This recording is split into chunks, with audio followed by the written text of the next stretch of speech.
இங்க பேனு பார்வை குதிரைக்கு குட்டைய கால் இருந்தா ஊத்து ஊத்து பாப்பியா நீ? நானா?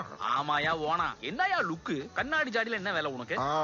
நான் இங்க அப்பப்போ பிளிங்க் பண்ணுவேன். புரியுது புரியுது. உன் வயசுக்கு முன்னால அதான் முடியும். ஒண்ணு கவனிச்சியா? உனக்கு எனக்கு கை காலெல்லாம் குட்டை. என்னடா இது வாழ்க்கை நினைக்கும் போதெல்லாம் அந்த சொட்டையை கிட்ட கூப்பிட்டு கையை கடிச்சு விட்டுருவேன். இந்த வளையத்துக்குள்ள ஜம்ப் பண்ணுன்னு 5 தடவை சொல்லிட்டேன். இவன் வேற குதிச்சு குச்சே வயசாகி போச்சு. இந்த வேலிக்குள்ளே வாழ்க்கை முடிஞ்சு போயிடுமோன்னு வருத்தமா இருக்கு முதியவரே. இவனுக்கு வித்த காட்டுவா நம்மள பெத்து போட்டாங்க.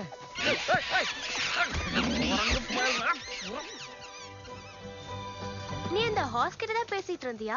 அது சந்தோஷமா தான் இருக்கா? உண்மை என்னன்னா எந்த விலங்குக்கும் கூண்டுக்குள்ளேயே அடப்பட்டிருக்கிறது பிடிக்காது. ஹே ஜேடா, ஹே லியோ, நீங்க ஜாலியா இருப்பீங்கங்கறத ஐ மீன் ஹே ஜேடா, நீ இப்போ சந்தோஷமா இருக்கியா என்ன? இப்படி நீ